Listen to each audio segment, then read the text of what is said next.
কাল যে একটা কাণ্ড হবে না প্যাকাটিমা, মানুষের ছাগুলো সব দেখবে আর ভিড়মি খেয়ে পড়বে।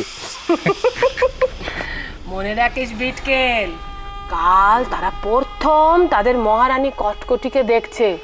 অনুষ্ঠানে যেন কোনো ত্রুটি না হয়। সে আর বলতে, রাজকন্যাকে দেখে মানুষের ছাগুলো সব ভক্তি আর ছেড়ে দেয়, মাথা মাটিতে একদম মিলিয়ে ফেলবে গো। না, সব ভক্তি শ্রদ্ধা দিয়ে শুধু কোনো কাজ হবে না, ভয় পেতে হবে, ভয়। মহারানী কটকটিকে ভয় পেতে হবে, ভয়। ঠিক বলেছিস কটিমা। মনীষীর ছাগুলো মহারানীর কটকটির নামে যেন চোখে সর্ষে ফুল দেখে, আর মনীষীর বেটিগুলো তাদের ছানাপোনাদের ঘুম পাড়ানোর সময় যেন বলে, হ্যাঁ জলদি জলদি ঘুমিয়ে পড়, নয়তো মহারানী কটকটি আসছে। মহারানীর জয় হোক। হ্যাঁ মোলা যা, আপদগুলো ঠিক আছে জুটেছে এখানে। আগে মহারানী, বিজয় উৎসবের সমস্ত আয়োজন সম্পূর্ণ হয়েছে। সব ব্যবস্থা হয়ে গেছে বুঝি? ভেবে বলো। মনে রাখিস, কোনো যদি ত্রুটি হয় তাহলে কিন্তু গদ্দা। মহারানী, কোনো রকম ত্রুটি হয়নি মহারানী, সমস্ত আয়োজন সুসম্পন্ন হয়েছে। বটে, বেশ শুনি কি ব্যবস্থা হলো শুনি। এসো এসো, ভেতরে এসো, সময় নষ্ট করো না।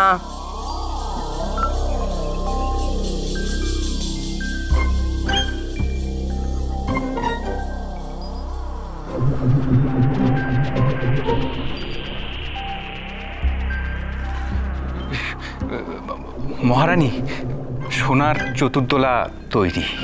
হ্যাঁ, তাতে নানা রঙের ফুলের সাজ। আগে মহারানী, আপনার শোভাযাত্রা যে পথ দিয়ে যাবে সেই পথে জায়গায় জায়গায় তোরণ প্রস্তুত। হ্যাঁ, সেই তোরণে বসে বাজনদারেরা নহবত বাজাবেন।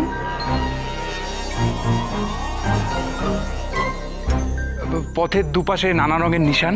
প্রজাদের ঘরে ঘরে খবর গেছে। সে কাজ তো আমি আগেই সেরে রেখেছি। আমার কাজে কোনো ত্রুটি নেই কো প্যাকাটিমা। আমার রাক্ষস সেনারা সব ঘরে ঘরে গিয়ে ঢেড়া পিটিয়েছে। শুধু ঢেড়াই পিটিয়েছে না কিছু খবরও দিয়েছে? লা খবর নয় গো প্যাকাটিমা, হুকুম, মহারানীর হুকুম। প্রত্যেককে মহারানীর বিজয় উৎসবে থাকতে হবে, মহারানীর জন্য ভেট আনতে হবে। যে মহারানীর হুকুম অমান্য করবে তার শাস্তি হলো গর্দান। বাবা বাবা বাবা, আমি খুশি হয়েছি, খুশি হয়েছি। ভালোই তো আয়োজন হয়েছে দেখছি। যাও এবার যাও, গিয়ে রাক্ষসীদের বলো তারা যেন ভয়ঙ্কর সাজে উপস্থিত হয় আমার বিজয় মিছিলে।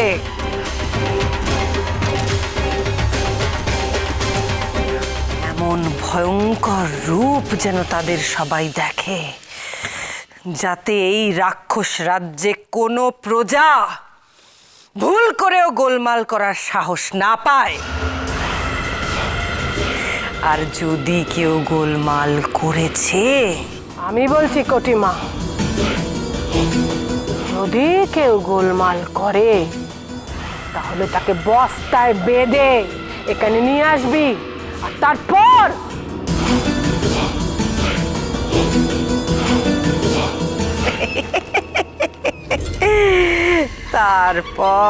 তার ভাগ্য বিচার করবে মহারানী কটকটি।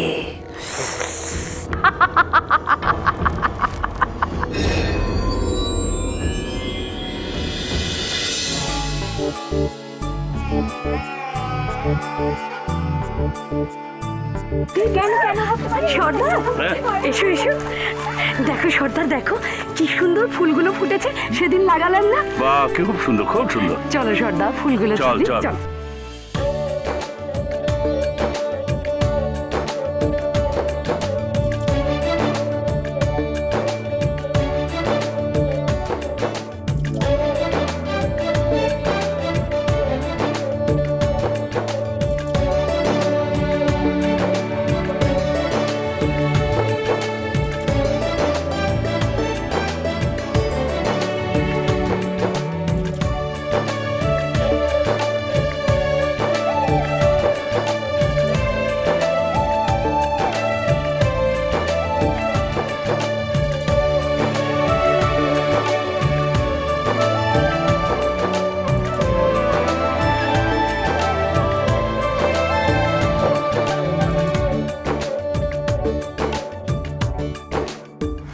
ওই দেখো কি সুন্দর, চলো না চলো না আমরা ওখানে যাই। হ্যাঁ, চল চল চল। চলো চলো দাদা, চল।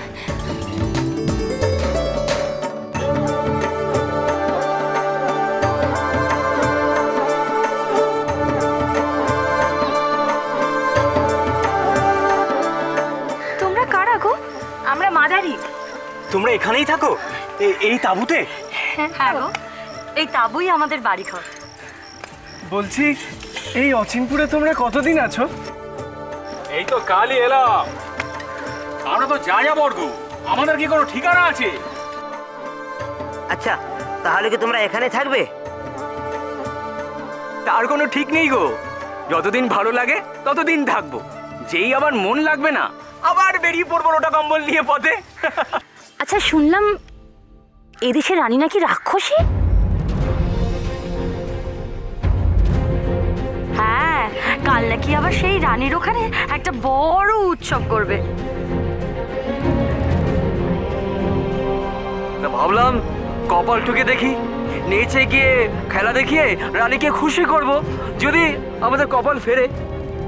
মনে রেখো, কালী রাক্ষসী রানী কটকটিকে একবার যদি খুশি করতে পারে কিরণমালা, তাহলে রাজবাড়িতে সে নিজেই নিয়ে যাবে। জানো তো আমরাও ভিন দেশ থেকে এসেছি। হ্যাঁ, আর আমরা তো আসার পথে শুনলাম রানী নাকি বিজয় উৎসব করছে। ভাবলাম যাই একবার দেখে আসি। এমন সুযোগ তো আর এই জন্মে হবে না। শুনছি নাকি খুব বিরাট করে হবে সেই উৎসব। বলছিলাম কি, আমরা তো এদেশে নতুন, কিছুই চিনি না, তার মধ্যে আবার রাক্ষসদের উৎপাত, আমার বড্ড ভয় লাগে। একটা কথা বলবো, তোমরা আমাদেরকে তোমাদের দলে নেবে গো? তা বুকে যদি এতই ভয় থেকে থাকে, তা দেশ ঘুরতে বেরবার দরকার কি শুনি? আমার আসলে রাক্ষস রানী আর ওদের উৎসব দেখার খুব শখ। নাও না গো, তোমাদের দলে আমাদের নাও না। দড়ির ওপর দিয়ে হাঁটতে পারো? না। ডিগবাজি খেয়ে চলতে জানো? না না না, আমরা এসব কিছুই জানি না। কিন্তু কিন্তু যদি তোমরা শিখিয়ে দাও তাহলে কিন্তু আমরা পারবো। তাহলে পারবো। আমরা সারা জীবনে যা শিখেছি সেটা তোমরা একদিনেই শিখে যাবে? তা তোমরা আমাদের কোন কাজে লাগবে শুনি? আমরা না হয় রানীর কাছে খেলা দেখাবো, তোমরা কি করবে? হ্যান্ডা ভাজবে?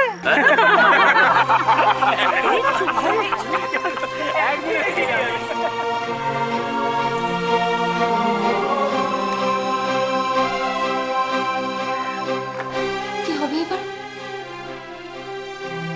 রাজবাড়িতে কি করে ঢুকবো?